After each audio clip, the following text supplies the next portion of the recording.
How's it going, guys? Welcome back to the channel, Pete's Carport, and today what we're going to do is try to diagnose the issue that we're having with our r129 widebody project. And what that consists of is we've been having issues with starting, with very rough idling, and you guys have filled me in, been great. I kind of had an idea of where I was going to go with this, but I love hearing the issues that you guys have had, how you've resolved them, and what your thoughts might be on this. And a lot of you guys are probably right. So what we're going to do today is tackle the distributor cap and rotor, and I feel like those have been gummed up because the issue started when this car sat around for a little while. And ironically, the fuel lines had an issue as well too. So we had to replace those fuel lines that had cracks in them. And I think this is a culmination of things that are wrong with it, because we're having a rough idle, and then we're having a, when it gets hot, it's stalling out and completely not wanting to restart. It's backfiring. And a lot of these things are kind of sound like multiple symptoms. So obviously we had to fix that fuel problem, because that was going to become a major issue. Without the proper fuel pressure, you're never going to be able to diagnose the issue. So now that that's out of the way, what I want to do is pull these distributor caps off and clean down our cap and rotor. Now, ultimately, you want to replace those completely. These are much older than they should be, probably. They are a thing that needs to be changed out every once in a while. They can get cracks, but what I think happened here is humidity built up on the inside just from sitting. This car does sit outside in Florida heat, so I think it just needs to be cleaned down, and that should help out with our rough idle. Now, once this thing gets warmed up and it starts to stall out, I think our issue is going to be some of our sensors. So either a camshaft sensor or a crankshaft sensor, or a combination of both, because the camshaft sensor is broken.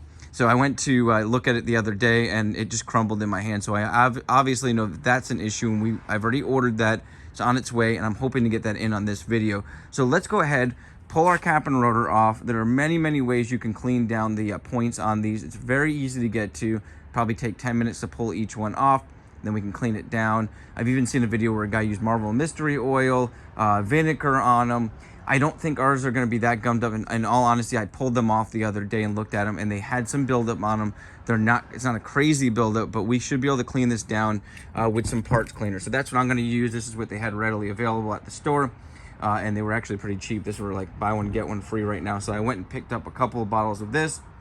And then we're going to use a little bit of Scotch-Brite, and we're going to spray down our contact points, Scotch-Brite them, put them back in, and see if we get a better startup. So let's go ahead and get started. So first thing, you want to make sure you disconnect your battery. Now, this car doesn't even have a battery in it currently, so we're good on that. Then you want to remove your cover here. I've already removed those covers off of here, and this will expose your cap here. And so this is going to have your plugs plugged into it, and you can remove all your plugs. Just make sure you label them so you know where they go when you put them back. I'm going to keep them on there. I've already pulled this off, like I said earlier, and it's kind of neat. These Allen key screws here, there's 3 of them. It's a 5mm Allen key. There's 1 here and then 2 down here. You can easily access them with your cables on there. I'm going to show you guys that. And if you unscrew them to the point where they come out of the block area here, they stay inside of this cap, and I'll show you guys what I mean. They're threaded through the cap, and then they're threaded through the block area here, or this plastic cover kind of area here. Then you can access your rotor behind that. So let's go ahead and get that done, and I'll show you guys what I mean. All right, so obviously this first one here is very easy to get to. I'm going to loosen it up, and I'm going to flip this around. And I'm going to turn this to where it comes loose from this plate here. And you can see we're out of there now, but it's staying in the cap. What's nice about that, when we pull this off, we're not going to lose our screws. Now down here, we're going to be able to access this one here. And I'm going to keep my tool like that.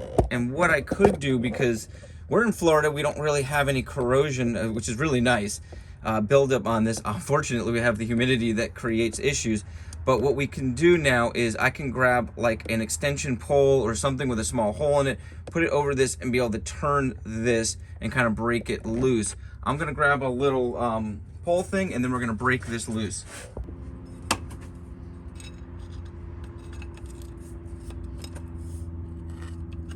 And you can see it broke loose.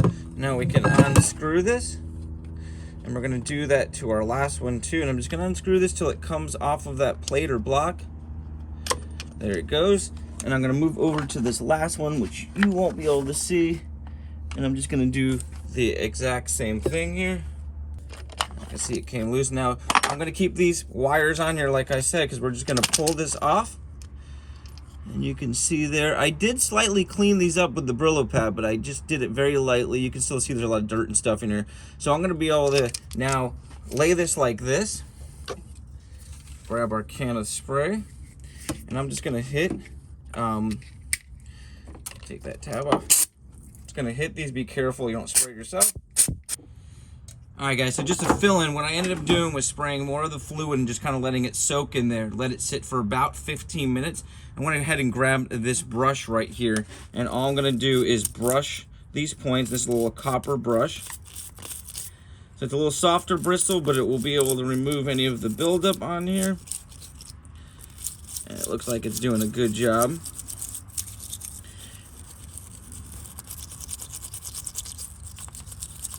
Yeah, it looks like it's getting nice and clean. Now all I'm gonna do is dump this down.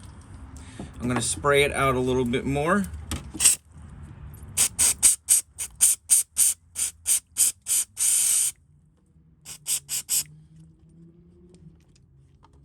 And hopefully you can see there, it's gotten really clean on those points. So now I'm just gonna wipe that out with a nice clean towel and let it air dry. Now moving on to our rotor. As you can see down in there, there's 3 Allen keys.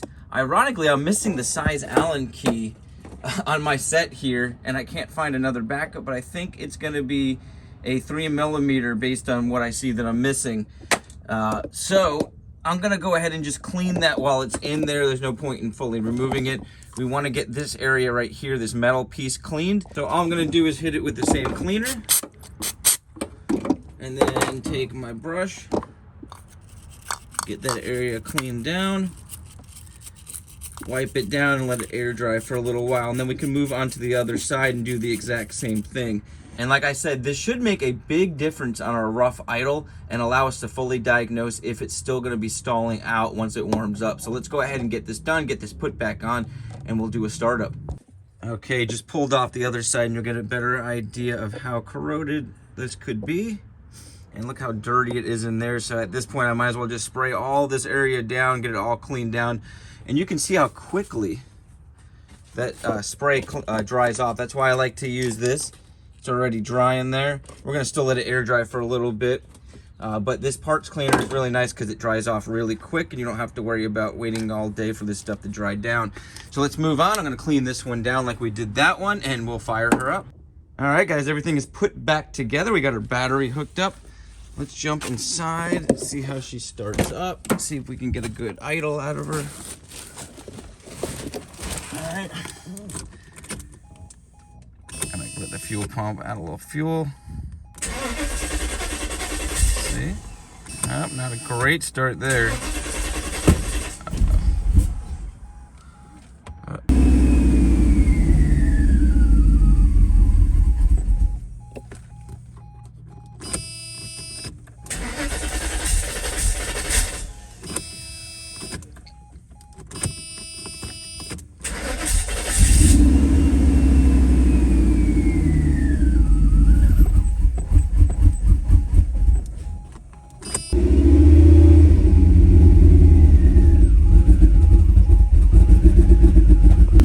Guys, this is later on in the day and it started right up, no issues, idling pretty good, no hesitation on throttle, doesn't seem to be misfiring, and this is about how it idled prior to having the issue. There was a little bit of ups and downs on the RPMs when it was warming up, and it's close to warm now. It's a colder day, but you can see the engine looks pretty steady. Cleaned it down a little bit too, which looks nice. So the next step is I've got that cam position sensor coming in, so I'm gonna go ahead and swap that out, and then we'll try to get it warmed up again and see if anything happens then. And I gotta get that crank position sensor put in if we still have an issue. Okay, you can see she's warmed up now, and this is what's happening. It's idling pretty nicely. Doesn't seem to be misfiring, but when I give it a little throttle, it'll hesitate, almost backfire or stall. See there? Nowhere near as bad as it was, as you can see there. And So I'm guessing it's got to be the crank position sensor or that camshaft position sensor. Oh, there it goes, started backfiring, and it's fully warmed up now. Now before, if I turned it off, it would actually stall out. It wouldn't have to turn it off. And I tried to restart it, it wouldn't start. Let's just check this out. Starts right up. And look at that, look at the throttle response there. And there we go, a little backfire. So obviously one of these position sensors are not acting right, or both of them, and we've got to get those changed out. Well guys, I went ahead and pulled her out. I have all 4 rims on there, and I washed her down, and oh man, I completely forgot how amazing these rims look, and it gives me a much better idea of now what I need to do to complete this. Let me know what you guys think in the comments, but there's more to come, don't worry. The main thing I want to do right now is I want to show you guys a hot start, because it is first off, it wouldn't even start when it got hot before, and now it's kind of firing right up. There's definitely something wrong with one of the sensors. I've got that cam sensor coming in right away, and I've got the crank sensor on its way as well too. Let me go ahead and fire it up, and I'll pull it forward just so you guys can get an idea of cleaning down that cap and a rotor, what a big difference it made.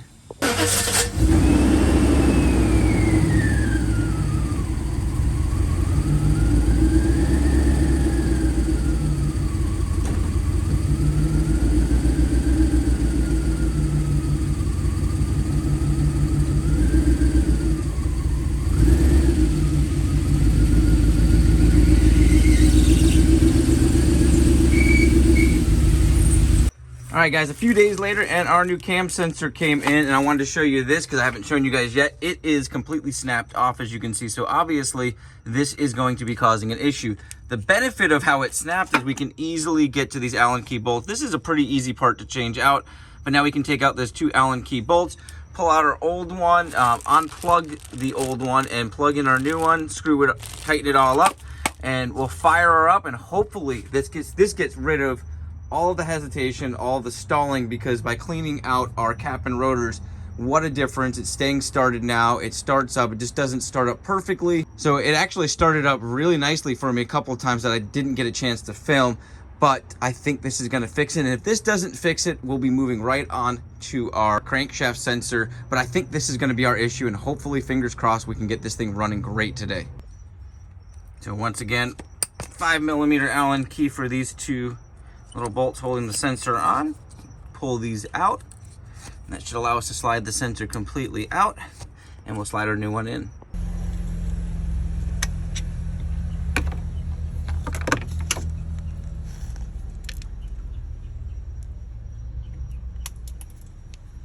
Basically just falling apart. I was able to grab a hold of the end of the sensor here. It kept crumbling, but I was able to grab it with some pliers and pull it out. So we're successful on that. Go ahead and put the new one in and tighten it down. Make sure we clean that surface area. We should be good to go. So I was trying to get the cam sensor plug put back on, and I could not figure out why it would not press in. Well, the old gasket and some of the material was still jammed inside of the plug. So that kind of tells me this whole thing had been falling apart for a while, just from heat and just age. So now we can go ahead and start it up. Let me just jump on in. I've put the battery in.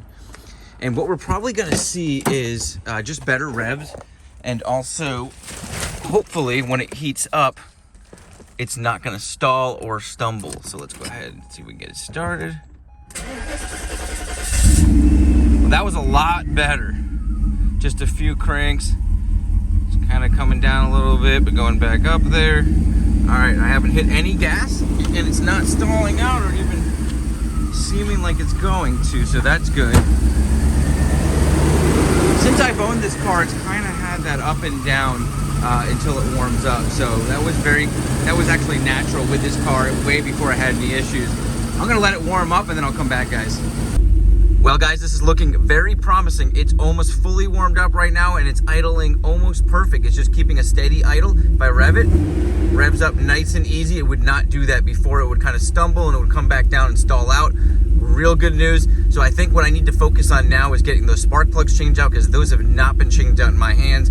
And I definitely at least want to do the rotors, if not replacing the caps, because I think that'll make a big difference, at least on startup. Well guys, I think we did it.